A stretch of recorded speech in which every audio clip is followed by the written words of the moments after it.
வேதத்திலிருந்து சில பகுதிகளை என்ன சொல்லுகிறது, வேதம் என்ன சொல்லுகிறது.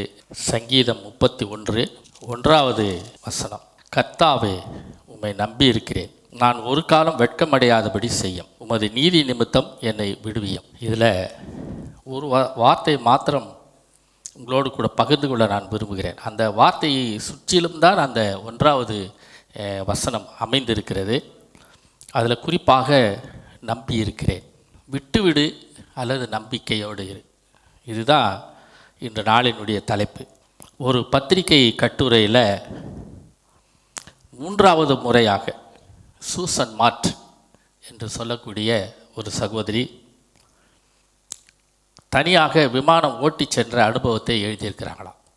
ஒரு கட்டுரையில், ஒரு பத்திரிகையின் கட்டுரையில் 3வது முறையாக நான் தனியாக விமானத்தை ஓட்டி சென்ற அனுபவத்தை இந்த சூசன் மார்ட் என்று சொல்லக்கூடிய இந்த சகோதரி எழுதி வைத்திருக்கிறார். என்ன எழுதி வைத்திருக்கிறார் அப்படின்னு சொல்லி நம்ம பார்த்தோம்னா, செயினா 150 என்ற பயிற்சி விமானத்தில் பயிற்சி செய்து கொண்டிருந்தேன் அப்படின்னு அவன் சொல்கிறான். செயினா 150, அந்த பயிற்சி விமானத்தினுடைய பெயர் செயினா 150. இந்த பயிற்சி விமானத்தில் பயிற்சி செய்து கொண்டிருந்தேன். அப்பொழுது 5000 அடி உயரத்தில் பறந்து கொண்டிருந்தேன். அந்த சமயத்தில் திடீரென்று செயினா 150 பயிற்சி விமானம் தன் கட்டுப்பாட்டை இழந்தது அப்படின்னு அந்த அம்மா சொல்கிறாங்க. அந்த கட்டுப்பாட்டை அந்த விமானம் இழந்த பிறகு பூமியை நோக்கி அது வந்து கொண்டிருக்கிறது. தன் கட்டுப்பாட்டை இழந்து விட்டது, சுழல ஆரம்பித்து விட்டது, பூமியை நோக்கி, தரையை நோக்கி வர ஆரம்பித்து விட்டது. 5000 அடி உயரத்துக்கு மேலே அந்த அம்மா பறந்துட்டுருக்கிறாங்க. இப்பொழுது பூமியை நோக்கி அந்த விமானம் செயினா 150 என்கின்ற விமானம் வந்து கொண்டிருக்கிறது. என்ன செய்வது என்று அவர்களுக்கு புரியவில்லை, பயப்படுறாங்க.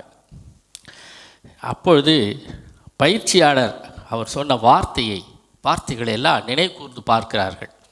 பயிற்சியாளர்கள் பொதுவாக என்ன செய்வாங்கன்னு சொன்னால், இந்த பயிற்சி விமானத்தில் பயணம் செய்யும் பொழுது அல்லது பயிற்சி எடுத்துக்கொள்ளும் பொழுது என்னென்னலாம் செய்யலாம், என்னென்னலாம் செய்யக்கூடாது என்பதையெல்லாம் அவர்கள் சொல்லி வைத்திருப்பார்கள். அந்த வகையில் அவர் சொன்ன வார்த்தையை அந்த அம்மா நினைவு கூர்ந்து பார்க்கிறார்கள். அவர் என்ன சொல்லி வச்சிருக்கிறாருன்னா, இந்த பயிற்சி விமானம், அதாவது செயினா 150 என்கின்ற பயிற்சி விமானம் ஒருவேளை கட்டுப்பாட்டை இழந்து சுழலும்போது அதனுடைய கட்டுப்படுத்துகின்ற கருவியிலிருந்து மட்டும் கரங்களை எடுத்துவிடு அப்படின்னு அவர் சொல்லி வைத்திருக்கிறார். அந்த விமானத்தை கட்டுப்படுத்தக்கூடிய கருவியிலிருந்து கைகளை மட்டும் எடுத்துவிடு அப்படின்னு அவர் சொல்லி வைத்திருக்கிறார். இப்போது இந்த சூசன் மார்ட் அந்த விமானத்தினுடைய கட்டுப்படுத்துகின்ற அந்த கருவியிலிருந்து தன்னுடைய கரங்களை அவர்கள் எடுப்பாங்களா, எடுக்க மாட்டாங்களா? இதுதான் நம்ம யோசிக்கணும். அந்த குறிப்பிட்ட ஒரு சூழ்நிலை, அந்த சூழ்நிலையில் இக்கட்டான ஒரு வேலை, அந்த வேளையில் கட்டுப்படுத்துகின்ற கருவிலிருந்து கரங்களை எடுத்து விடு அப்படின்னு அவர் சொல்லும் பொழுது, சொன்னதை நினைவு கூறும் பொழுது, கரங்களை எடுத்து விடுவதா, கட்டுப்படுத்துகின்ற கருவியிலிருந்து கரங்களை எடுத்து விடுவதா, அல்லது அந்த கட்டுப்படுத்துகின்ற கருவியிலேயே கரங்களை வைத்திருப்பதா புரியல. அவங்களுக்கு தவிக்கிறாங்க. அந்த சமயத்தில் தன்னுடைய மனசுக்குள்ளேயே அவங்க சொல்லிக்கொள்கிறார்கள், விட்டுவிடு அப்படின்னு சொல்கிறாங்க. அந்த கட்டுப்படுத்துகின்ற கருவியை விட்டுவிடு அப்படின்னு மனசுக்குள்ளேயே சொல்லிக்கொண்டு கடைசியில் என்ன பண்ணுறாங்கன்னா, அந்த கட்டுப்படுத்துகின்ற அந்த கருவியிலிருந்து கரங்களை எடுத்து விடுகிறார்கள். பயிற்சியாளர் சொன்னதை நினைவு கூர்ந்து அந்த சமயத்தில் கரங்களை எடுத்து விட முடியாதபடிக்கு தவிக்கின்ற அந்த வேளையில் விட்டுவிடுன்று தனக்குத்தானே அவர்கள் சொல்லி கொண்டிருக்கிற அந்த வேளையில் அந்த கட்டுப்படுத்துகின்ற கருவியிலிருந்து கரங்களை எடுத்து விட்டார்கள். எடுத்து விட்ட பிறகு அந்த சமயத்தில் அவங்க என்ன பண்ணுறாங்கன்னா, தன்னுடைய முகத்தை மூடிக்கொண்டார்களாம்.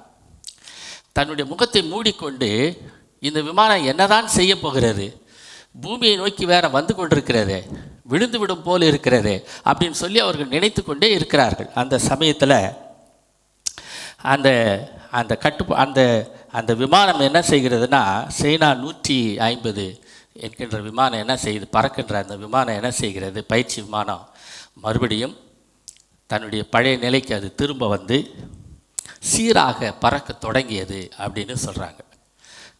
கட்டுப்படுத்துகின்ற கருவியிலிருந்து கரங்களை எடுத்து விட்டால் போதும். எடுத்துட்டோம்னா கொஞ்ச நேரத்தில் அந்த சைனா 150 பயிற்சி விமானம் மீண்டும் சுழன்று கொண்டிருக்கிற சூழ்நிலையில் இருந்து மாறி மீண்டும் பறக்க தொடங்கிவிடும் அப்படின்னு அவர் சொல்லி வைத்திருக்கிறார். அது அவர்கள் நினைவு கூர்ந்து தான் அதை செய்கிறார்கள். செய்யும் பொழுது அந்த விமானம், பயிற்சி விமானம் தன்னுடைய கட்டுப்பாட்டுக்குள் வந்துவிட்டது. அது மறுபடியும் பறக்க துவங்கிவிட்டது. அது மறுபடியும் பறக்க துவங்கின உடனே அந்த அம்மா என்ன பண்ணாங்களா, மறுபடியும் கட்டுப்படுத்துகின்ற கருவியில் தன்னுடைய கரங்களை வைத்து மீண்டும் அந்த பயிற்சி விமானத்தை கீழே இறங்கி விட்டார்கள் அப்படின்னு சொல்லப்பட்டிருக்கிறது. ஒருவேளை அந்த அம்மா கடைசியாக ஒரு வார்த்தை எழுதுகிறாங்க அந்த கட்டுரையில். என்ன எழுதுகிறாங்கன்னா, பயிற்சியாளருடைய அந்த வார்த்தையை நான் கேட்டது நிமித்தமாக மாத்திரமல்ல, அந்த வார்த்தையை நம்பி நான் அந்த கட்டுப்படுத்துகின்ற கருவியிலிருந்து கரங்களை எடுத்து விட்டதினால்தான் இப்பொழுது நான் பிழைத்திருக்கிறேன் அப்படின்னு எழுதினாங்களாம்.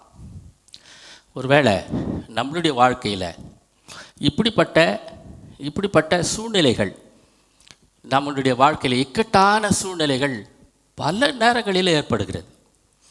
அதில் உடல் சுகவீனம் ஏற்படுவது இருக்கலாம், அல்லது நம்முடைய பிள்ளைகளுடைய விஷயமாக இருக்கலாம், அல்லது நம்முடைய மனைவியினுடைய காரியமாக இருக்கலாம், அல்லது தன்னுடைய கணவனுடைய காரியமாக இருக்கலாம், நம்மளுடைய குடும்பத்தினுடைய காரியமாக இருக்கலாம், நமக்கு மிகவும் அன்பு செலுத்துகின்ற அன்பான ஒரு சகோதரன் அல்லது சகோதரியினுடைய நிகழ்வாக கூட இருக்கலாம்.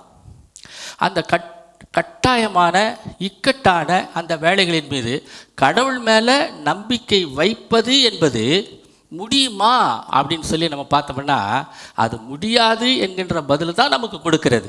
ஆனால் முடியணும், கண்டிப்பாக அது நமக்கு முடியணும். ஆண்டவர் மேலே நம்பிக்கை வைக்கணும். எந்த சூழ்நிலை வந்தாலும் சரி, ஆண்டவர் மீது நாம் வாழ்க்கையில் எந்த காரியங்கள் கட்டுப்பாட்டு விட்டுட்டு சுழன்று கொண்டு இருந்தாலும் கூட அவர் மீது நம்பிக்கை வைக்கின்ற ஒரு சூழ்நிலைக்குள் நாம் கண்டிப்பாக தள்ளப்பட வேண்டும்.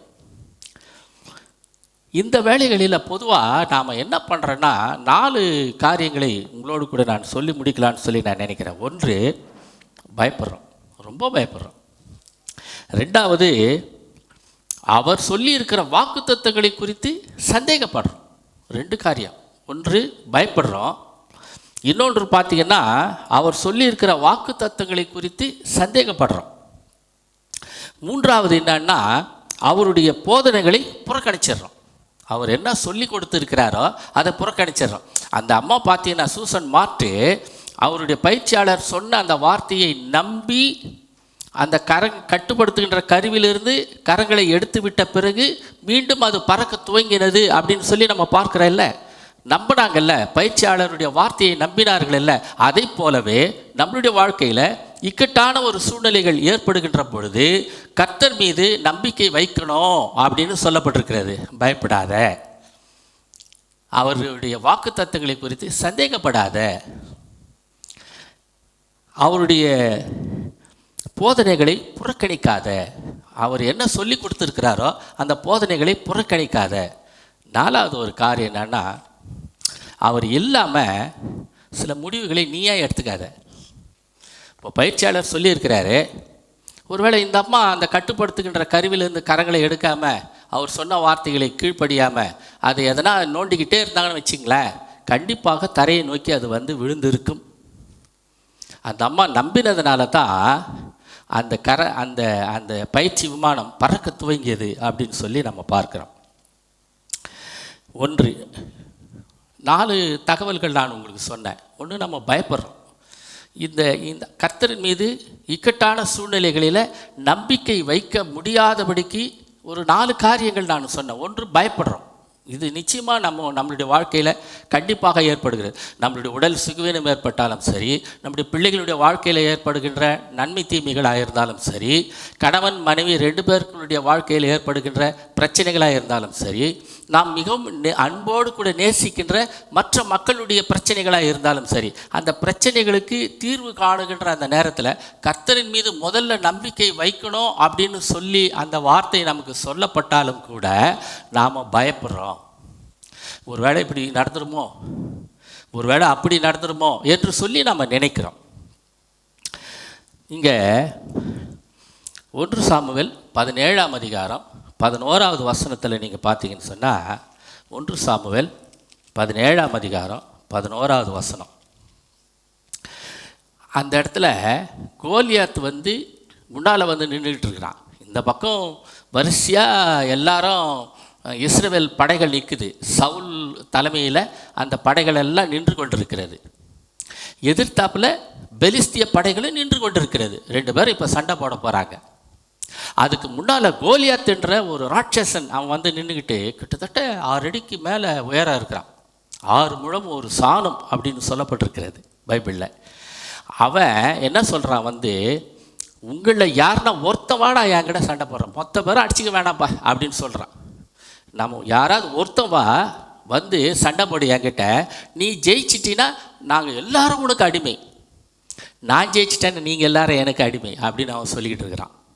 சொல்லுகின்ற அந்த நேரத்தில் 17ஆம் அதிகாரம் 11வது வசனம், 1 சாமுவேல் 17ஆம் அதிகாரம் 11வது வசனம் என்ன சொல்கிறது, சவுலும் இஸ்ரவேல் அனைவரும் அந்த பெலிஸ்தனுடைய வார்த்தைகளை கேட்டு கலங்கி மிகவும் பயப்பட்டார்கள் அப்படின்னு சொல்லப்பட்டிருக்கிறது. பயந்தாக்க அப்படின்னு சொல்லப்பட்டிருக்கிறது. அந்த கோலியாத்தை நம்பிக்கையே இல்லை அவங்களுக்கு. கடவுள் மேலே எவ்வளோ ஒரு இக்கட்டான ஒரு சூழ்நிலை ஏற்பட்டு இருக்குது அவங்களுக்கு. ஒரு பெலிஸ்தியர்கள் பெரிய படையோடு வந்திருக்கிறாங்க, இவனும் படையை வச்சிருக்கிறான். சவுல் இருக்கிறவங்களையே மிகவும் சிவந்த நிறமுடையவன், அழகானவன், வலிமை மிக்கவன் அப்படின்லாம் சொல்லப்பட்டிருக்கிறது, பைபிளில் சொல்லப்பட்டிருக்கிறது. ஆனால் அவனே பயப்படுறான். அவன் பயந்ததுனால என்ன ஆச்சுன்னா அவனுடைய போர் வீரர்களும் பயப்படுறாங்க, இஸ்ரவேல் அனைவரும் பயந்தார்கள் அப்படின்னு சொல்லப்பட்டிருக்கிறது. பயம் இருக்கிறது அவர்களுக்குள்ளார. 2வது ஒரு விஷயத்தை நான் உங்களுக்கு சொல்ல விரும்புகிறேன். ஆதியாகமம் 17ஆம் அதிகாரத்தில் 17, 18 இந்த வசனங்களை பாருங்களேன். அப்பொழுது ஆபிரகாம் முகங்குப்புற விழுந்து, 17ஆம் அதிகாரத்தில் நான் சர்வ வல்லமுள்ள தேவன் அப்படின்னு ஸ்டார்ட் பண்ணுறாரு. அந்த அதிகாரத்தை ஆரம்பிக்கும் பொழுது 16வது அதிகாரத்துக்கும் 17வது அதிகாரத்துக்கும் இடைப்பட்ட காலம் எவ்வளவு அப்படின்னு சொன்னால் 13 ஆண்டுகள் அப்படின்னு சொல்கிறாங்க. கிட்டத்தட்ட 13 ஆண்டுகள்.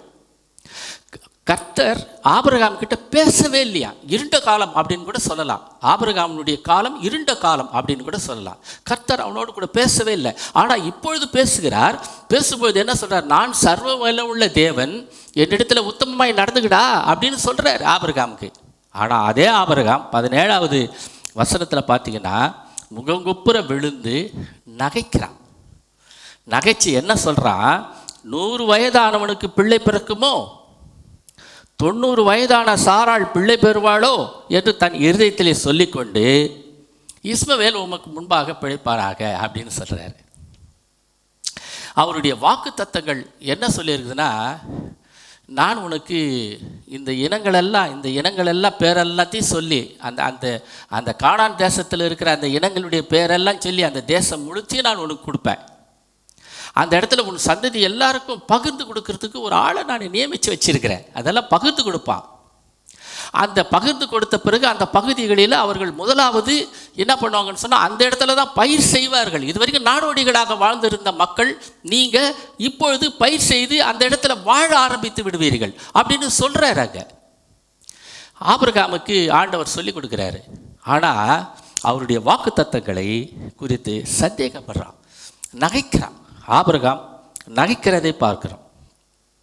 15ஆம் அதிகாரம் 3வது வசனத்தில் கூட நீங்கள் பார்த்தீங்கன்னு சொன்னால் 15ஆம் அதிகாரம் 3வது வசனத்தில் ஆபிரகாம், தேவரீர் புத்திர சந்தானம் அருளவில்லை எனக்கு, இதோ என் வீட்டில் பிறந்த பிள்ளை எனக்கு சுதந்திரவாளியாக இருக்கிறான் அப்படின்னு அங்கே சொல்கிறார். அதுக்கு முன்னால் 2வது வசனத்தில் நீங்கள் பார்த்தீங்கன்னு சொன்னால் 2வது வசனம் பாருங்கள், கர்த்தராகி ஆண்டவரே அடியனுக்கு என்ன தருவீர் அப்படின்னு சொல்லி கேட்குறான். எனக்கு என்னையா கொடுப்பேன், எனக்கு தான் பிள்ளையே இல்லையே, எனக்கு என்ன கொடுப்பேன் அப்படின்னு சொல்லி ஆண்டவரை பார்த்து கேட்குறான், கேள்வி கேட்குறான். நான் பிள்ளை இல்லாமல் இருக்கிறேனே, தமஸ்கு ஊரானாகிய இந்த எலியேசர் என் வீட்டு விசாரணைக்காரனாக இருக்கிறானே அப்படின்னு கேட்குறான். முதல்ல பார்த்தீங்கன்னா இஸ்மவேலரை கேட்குறான் 17ஆம் அதிகாரத்தில். இங்கே 15ஆம் அதிகாரத்தில் இங்கே பார்த்தீங்கன்னு சொன்னால் எலியேசரை கேட்குறான். அதுக்கு முன்னாடி பார்த்தீங்கன்னா எலியேசரை கேட்குறான். 2 பேரையும் கேட்குறான். 2 பேருமே கிடையாதுடா. உன்னுடைய புத்திர உன்னுடைய உன்னுடைய உன்னுடைய உன்னுடைய கர்ப்ப பிறப்பானவன் அவன் இல்லை, அவர்கள் 2 பேருமே இல்லை அப்படின்னு ஆண்டவர் சொல்கிறாரு.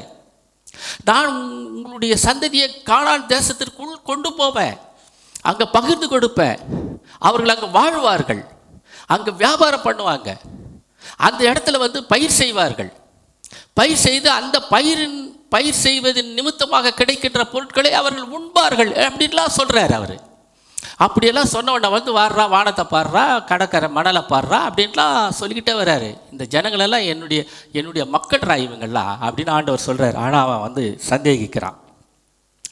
3வது பார்த்தீங்கன்னு சொன்னால் அவருடைய போதனைகளை புறக்கணிக்கிறாங்க. இங்கே சீஷர்களை தான் நான் உங்களுக்கு சொல்லணும்னு சொல்லி நான் நினைக்கிறேன். மார்க்கு 16ஆம் அதிகாரம் 8வது வசனம். அதுக்கு முன்னால் வசனம் பார்த்தீங்கன்னா அந்த பெண்கள் இடத்துல சொல்கிறார். அவர் அவர்களை நோக்கி, பயப்படாதீங்க, சிலுவையில் அறையப்பட்ட நசரேயனாகிய இயேசுவை தேடுகிறீர்கள், அவர் உயிர்த்தெழுந்தார், அவர் இங்கே இல்லை, இதோ அவரை வைத்த இடம் பாருங்க அப்படின்னு சொல்லி இடத்தெல்லாம் அப்படி காட்டுறாங்க. காட்டின பிறகு நீங்கள் போய் அவர் சீஷர்களுக்கு சொல்லுங்கள், பேதுருக்கு போய் சொல்லுங்கள், அவர் கலிலேயாவுக்கு போகிறாரு, அங்கே போயிட்டு அவரை காண்பீர்கள் அப்படின்னு வேற சொல்கிறாரு. சொல்லி அனுப்புனா அவங்க 8வது வசனத்தை பாரு, நடுக்கமும் திகிலும் அவர்களை பிடித்தபடியால் அப்படின்னு சொல்லப்பட்டிருக்கிறது. நடுக்கமும் திகிலும் அவர்கள் பயந்துட்டாங்க அப்படின்னு சொல்லப்பட்டிருக்கிறது 8வது வசனத்தில். கல்லறையை விட்டு ஓடினார்கள், அவர்கள் பயந்தபடியினால் அப்படின்னு சொல்லப்பட்டிருக்கிறது. அவர்கள் பயந்தபடினால் ஒருவருக்கும் ஒன்றும் சொல்லாமல் போனார்கள் அப்படின்னு சொல்லப்பட்டிருக்கிறது. இந்த வசனங்கள் எல்லாம் கொஞ்சம் வாசித்து பாருங்கள். 16வது அதிகாரத்தில் 12, 13, 14 இந்த வசனங்களெல்லாம் கூட நீங்கள் வாசித்து பாருங்கள். அவர்கள் போய் மற்றவர்களை அறிவித்தார்கள், அவர்களையும் அவர்கள் நம்பவில்லை. யார்? சீஷர்கள் நம்பவே இல்லை. பெண்கள் முதல்ல நம்பலை. அவங்க ஒருவருக்கும் ஒன்றும் சொல்லாமல் பயந்து நடுக்கத்தில் ஓடிட்டாங்க. ஆனால் சீஷர்கள் இடத்துல போய் சொன்னால் கூட அவர்களும் நம்பலை அப்படின்னு சொல்லப்பட்டிருக்கிறது. 12வது வசனம் பார்த்தீங்கன்னா அந்த 2 பேர் கிராமத்துக்கு போகிறாங்களா, அவங்களாண்ட கூட அவங்களுடைய ஆண்டவர் சொல்லும் பொழுது அவங்க நம்பவே இல்லை. முதல்ல அவர்கள் நம்பலை. அவர்கள் போய் மற்றவர்களுக்கு அறிவித்தார்கள். இவங்க 2 பேரும் எங்களுடைய உள்ளம் கொழுந்து விட்டு எரிந்தது, நாங்கள் இப்படி இயேசுநாதரை பார்த்தோம், அவர் எங்ககிட்ட பேசினார் அப்படியெல்லாம் இவர் போய் சொன்னாலும் கூட இவர்கள் போய் பூட்டப்பட்டிருக்கிற அறையில் போய் உட்கார்ந்துருக்கிறாங்களே சீஷர்கள், அவர் இடத்துல போய் சொல்கிறாங்க. சொன்னால் அவர்களும் இவர்கள் இந்த 2 பேரையும் நம்பவே இல்லை. இந்த 2 பேரையும் நம்பவே இல்லை என்று சொல்லப்பட்டிருக்கிறது. அதன் பிறகு நீங்கள் பாருங்கள் 20வது அதிகாரம் நினைக்கிறேன். அதற்கு இயேசு, தோமாவே, நீ என்னை கண்டதினாலே விசுவாசித்தாய், காணாதிருந்தும் விசுவாசிக்கிறவர்கள் பாக்கியவான்கள் அப்படின்னு சொல்கிறார். இவர் என்ன சொல்கிறாரு, தோமா என்ன சொல்கிறாருன்னா, என்னுடைய விரலை 25வது வசனம் பாருங்கள். மற்ற சீஷர்கள் கர்த்தரை கண்டோம் என்று அவனுடைய சொன்னார்கள். அதற்கு அவன், அவர்களுடைய கைகளில் ஆணிகளால் உண்டான காயத்தை நான் கண்டு அந்த காயத்திலே என் விரலை இட்டு என் கையை அவர் விழாவில் போட்டாலோடே விசுவாசிக்க மாட்டேன் அப்படின்னு சொல்கிறான். நான் நம்ப மாட்டேன் அப்படின்றான். விசுவாசிக்க மாட்டேன் அப்படின்னா நம்ப மாட்டேன் அப்படின்னு சொல்கிறான். என்ன காரணம் அப்படின்னு சொன்னால், சீஷர்கள் சொல்கிறாங்க, பூட்டப்பட்டிருக்கிற அறைக்குள்ளார அவர் உள்ளே வராரு அப்படின்னு சொல்கிறாங்க. உங்களுக்கு சமாதானம் அப்படின்னு ஆண்டவர் சொன்னார் அப்படின்னு சொல்கிறாங்க. இவைகள் எல்லாவற்றையும் அவர்கள் சொல்லும் பொழுது இந்த தோமாவுக்கு என்னன்னா, பூட்டப்பட்டிருக்கிற அறைக்குள்ளே அவர் வராருன்னா அவர் சரீரத்தோடு இருக்கிறாரா, ஆவியாக இருக்கிறாரா, இதை அவன் புரிந்து கொள்ள வேண்டும் என்று சொல்லி அவன் முயற்சி பண்ணுறான். அதனால தான் அவருடைய விழாவில் நான் கையை போட்டு பார்க்கணும், அவருடைய காயங்களில் நான் கையை போட்டு பார்க்கணும்னு சொல்கிறான். ஆனால் இயேசுநாதர் அங்கே உள்ளே மறுபடியும் உள்ளே வந்துட்ட பிறகு தோமா கிட்ட சொல்கிறாரு, உன் விரலை இங்கே நீட்டி, 27வது வசனம் பாருங்கள், என் கைகளை பார், உன் கையை நீட்டி என் விழாவில் போடு, அவிசுவாசியாமல் விசுவாசியாயிரு அப்படின்னு ஆண்டவர் அங்கே சொல்கிறார். அவனுக்கு தோமாவுக்கு அங்கே ஆண்டவர் அங்கே சொன்னது உடனே அவன் என்ன சொல்கிறான், 28வது வசனத்தில் பாருங்கள். தோமா அவருக்கு பிரதியுத்தரமாக, என் ஆண்டவரே என் தேவனேன்னு சரண்டர் ஆகிறத பார்க்குறோம். அங்கே நம்புகிறான், அதை விட்டுருங்க. ஆனால் அதே தோமா நம்பிக்கை இல்லாதபடிக்கு அவிசுவாசத்தினால அவன் விழுந்து போனான் அப்படின்னு சொல்லி நாம் பார்க்குறோம். திரும்பவும் நான் மறுபடியும் நான் அதுக்கு வரேன். பயப்படுறோம் அப்படின்னு சொன்ன உடனே இங்கே 1 சாமுவேலில் பார்த்தீங்கன்னு சொன்னால் இவன் வர்றான். யார்? தாவீது வர்றான். தாவீது வந்த உடனே அங்கே நிற்கிறான். பயந்து நடுங்கி கொண்டிருக்கிறார்கள். இவனுடைய சகோதரனை பார்க்க வரான். பயந்து நடுங்கி கொண்டிருக்கிறார்கள். யாருக்காக? அந்த கோலியாத்திற்காக. ஆனால் இந்த தாவீது பயப்படாதபடிக்கு தைரியமாக நிற்கிறான். அங்கே போகிறான். சவுல் அவனுக்கு மேலே எல்லாம் உடைகளெல்லாம் அந்த போருக்கு உரிய உடைகளெல்லாம் உடுத்துறான். தலைக்கு கவசம் போடுறான். உடம்புக்கு எல்லாத்துக்கும் ஒரு கவசத்தை போட்டு விடுறான். ஆனால் இதெல்லாம் இந்த அபியாசெல்லாம் எனக்கு வேணாம் அப்படின்னு சொல்லி கழட்டி போட்டுட்டு என்ன சொல்கிறான்? அங்கேயும் சரி, அதே நேரத்தில் அந்த கோலியாத்தின் இடத்துலையும் சரி, யுத்தம் கர்த்தருடையது அப்படின்னு சொல்கிறான். நம்பிக்கை வைக்கிறான். அவன் யுத்தம் கர்த்தருடையது அப்படின்னு சொல்கிறான். எந்த இல்லைடா யுத்தம், எந்த இல்லை, கர்த்தருடையது யுத்தம் அப்படின்னு சொல்கிறான். அதனால தான் கோலியாத் விழுந்து போனான் அப்படின்னு சொல்லி நம்ம பார்க்குறோம். இங்கே பயப்படாமல் ஒரு மனுஷன் அந்த இடத்துல ஒரு வெற்றியை அவன் பெற்றுக்கொண்டான் அப்படின்னு சொல்லி அந்த மக்களெல்லாம் என்ன சொல்லி பாடினாங்க? சவுல் கொன்றது 1000, தாவீது கொன்றது 10000 அப்படின்னு பேசுகிறாங்க. 10,000க்கு மேலே பேசுகிறாங்க. அவங்க புகழ்ந்து பாடினார்கள் அப்படின்னு சொல்லப்பட்டிருக்கிறது. அதே போல் பார்த்தீங்கன்னா வாக்கு தத்தங்களை குறித்து 21வது அதிகாரத்தில் பார்த்தீங்கன்னு சொன்னால், ஆதியாகமம் 21ஆம் அதிகாரத்தில் சாராள் பிள்ளை பெற்றுக்கொண்டாள் அப்படின்னு சொல்லப்பட்டிருக்கிறது. ஆதியாகமம் 21ஆம் அதிகாரத்தில் பாருங்கள். கர்த்தர் சொல்லி இருந்தபடி 1வது வசனத்தில் பார்த்தீங்கன்னா 21ஆம் அதிகாரம் ஆதியாகமத்தில், சாராள் பேரில் கடாட்சமானார், கர்த்தர் தாம் உரைத்தபடியே சாராளுக்கு தந்தருளினார் அப்படின்னு சொல்கிறார். பிள்ளை கொடுத்துட்டார், ஈசாக்கு கொடுத்துருக்கிறார். தேவன் ஆபிரகாம் முதிர் வயதாக இருக்கையில் சாராள் கர்ப்பவதியாகி தேவன் குறித்திருந்த காலத்தில் அவனுக்கு ஒரு குமாரனை பெற்றாள் அப்படின்னு சொல்லப்பட்டிருக்கிறது. 8வது வசனத்தில் பார்த்தீங்கன்னா பிள்ளை வளர்ந்தது, பால் மறந்தது. ஈசாக்கு பால் மறந்த நாளில் ஆபிரகாம் பெரிய விருந்து பண்ணினான் அப்படின்னு சொல்லப்பட்டிருக்கிறது. ஆனால் இந்த ஆபிரகாமை குறித்து ரோமரில் என்ன எழுதியிருக்குது, புதிய ஏற்பாட்டில் என்ன எழுதியிருக்குது அப்படின்னு சொல்லி நம்ம பார்த்தோம்னா,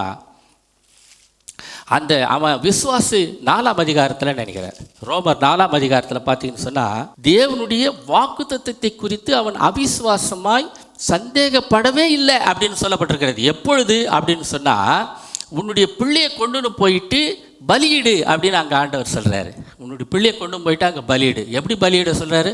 தகன பலியிடு அப்படின்னு சொல்கிறாரு. அங்கே பலியிட சொல்லும் பொழுது அவன் தைரியமாக போகிறான். ஒருவேளை இருதயம் படபடன்னு அடிச்சுன்னு இருந்திருக்கலாம். அவன் தைரியமாக போகிறான். அங்கே போயிட்டு அவன் கடவுள் பார்த்துக்கு வர்றா அப்படின்னு அவங்க பிள்ளைக்கு பதில் சொல்லிட்டு, ஈசாக்குக்கு பதில் சொல்லிட்டு போயிட்டு விறகெல்லாம் அடிக்கிட்டு விறகு மேலே அவனுடைய பிள்ளையை எடுத்து போய் அடுக்கிறான். பெசாமல் இருக்கிறான், அவன் அமைதியாக இருக்கிறான். இவன் பிள்ளையை அடிக்கிட்டு கத்தி எடுத்து ஓங்கும் பொழுது தான் தேவதூதன் அனுப்புகிறார் ஆண்டவர். அவனுக்கு பதில், ஈசாக்குக்கு பதில் ஒரு ஆடு அந்த இடத்துல கொடுக்கப்பட்டது அப்படின்னு சொல்லி நம்ம பார்க்குறோம். அதில் நீங்கள் பார்த்தீங்கன்னு சொன்னால், விசுவாசத்தில் வல்லவனானான் அப்படின்னு அங்கே சொல்லப்பட்டிருக்கிறது. இதில் ரோமரில். அதே எபிரேயரில் நீங்கள் பார்த்தீங்கன்னு சொன்னால், எபிரேயர் 11ஆம் அதிகாரத்தில் வசனம் 18, அதை பாருங்கள். இப்படிப்பட்ட வாக்குத்தத்தங்களை பெற்றவன் மரித்தோரிலிருந்து எழுப்ப தேவன் வல்லவராய் இருக்கிறார் என்று எண்ணி தனக்கு ஒரே பேரானவனையே பலியாக ஒப்பு கொடுத்துட்டான். தனக்கு ஒரு பிள்ளைதான், 100 வயசுக்கு பிறகு பிறந்த பிள்ளைதான். இந்த பிள்ளைய பலி செலுத்திட்டாக்கா அதன் பிறகு அந்த ஆண்டவர் சொன்ன வாக்குத்தத்தமாக நிறைவேறாமல் போயிடுமே அப்படின்னு சொல்லி அவன் யோசிக்கவே இல்லை. அவன் ஆண்டவர் சொன்னார்னா சொன்னது தான் அப்படின்னு சொல்லி அவன் நினைக்கிறான். அவர் ஒருவேளை இந்த ஈசாக்கு இல்லைன்னு சொன்னால் வேற ஒரு பிள்ளையை கொடுப்பாருன்னு ஒருவேளை அவன் நினைச்சிருந்திருக்கலாம். ஆனால் இங்கே எபிரேயர்களுக்கு எழுதின நிருபம் இதில் 11ஆவது அதிகாரத்தில் பார்த்தீங்கன்னு சொன்னால், தனக்கு ஒரே பேரானவனையே பலியாக ஒப்பு கொடுத்தான். 19ஆவது வசனத்தில், மரித்தோரிலிருந்து அவனை பாவனையாக திரும்ப பெற்றுக்கொண்டான். அவன் ஒப்பு கொடுத்துட்டான். ஆண்டவர் பார்க்குறாரு, இவன் இன்னைக்கு நான் சொன்ன மாதிரி அவன் பிள்ளைய ஒப்பு கொடுத்துருவான், பலி இட்டுடுவான். அதுக்கு தைரியம் வந்துடுச்சு ஆபிரகாமுக்கு. அவன் என்னுடைய வாக்குத்தத்தங்களை குறித்து அவன் சந்தேகப்படவே இல்லை, அவன் நம்பிட்டான். கண்டிப்பாக ஆண்டவர் வேற ஒன்று கொடுப்பாரு, வேற எதனாங்களும் செய்வார், அவருடைய வாக்குத்தத்தங்களை ஆண்டவர் நிறைவேற்றுவார் என்று நம்பினான். நம்பினதுனால தான் திரும்பவும் ஈசாக்கை அவன் கையிலே திரும்ப கொடுத்துட்டார். இன்றைக்கு கிறிஸ்துவுக்குள் அருமையானவர்களே, நாம் கூட இன்றைக்கி நமக்காக ஆண்டவரை தன்னுடைய ஒரே பேரான குமாரனையே தன்னுடைய பிள்ளையை சிலுவையில் அறைவதற்கு ஒப்பு கொடுத்துருக்கிறார். இன்றைக்கெல்லாம் நம்மை குறித்து நம்ம யோசிக்கும் பொழுது பார்த்திங்கன்னு சொன்னால், நம்ம ஒன்றும் பெரிய காரியங்கள் அதுக்காக ஒன்றும் செய்யவில்லை. நாம் ரட்சிப்பு அடைவதற்காக, நாம் ரட்சிக்கப்படுவதற்காக, நம்முடைய பாவங்கள் மன்னிக்கப்படுவதற்காக, நாம் நீதிமான்களாக மாற்றப்படுவதற்காக நாம் ஒரு காரியத்தையும் செய்து முடிக்கவே இல்லை. ஆனால் கிருபையினால் அவருடைய கிருபையினால் இன்றைக்கு நீங்களும் நானும் ரட்சிப்பின் அனுபவத்தை பெற்றுக்கொண்டு நீதிமான்கள் என்று சொல்லக்கூடிய அந்த தகுதிக்கு உள்ள நாம் வந்திருக்கிறோம். ஆண்டவர் அப்படி செஞ்சிருக்கிறார். அவர் இல்லாமல் தீர்வுக்கு முயற்சி பண்ணுறோம். அதில் பார்த்தீங்கன்னு சொன்னால், யோவானில் பாருங்கள், யோவான் 6ஆம் அதிகாரத்தில் அந்த பிலிப்பு அப்படின்றவன் என்ன சொல்கிறான், அவர் ஆண்டவர் எல்லாரும் பசியாக இருக்கிறாங்க, அவங்கள எப்படி அனுப்பிடுறதுன்னு எனக்கு தெரியல, அவங்கள அனுப்பிட வேண்டாம், நீங்களே அவங்களுக்கு சாப்பாடு கொடுங்க அப்படின்னு ஆண்டவர் சொல்கிறாரு. அப்போ பிலிப்பு என்ன சொல்கிறான் அப்படின்னு சொன்னால், ஒவ்வொருவரும் கொஞ்சம் கொஞ்சம் எடுத்துக்கொண்டாலும் 200 பணத்திற்கு அப்பங்களும் இவர்களுக்கு போதாத 200 ரூபாய்க்கு அப்படின்னு வச்சிங்களேன் ஒரு கணக்கு.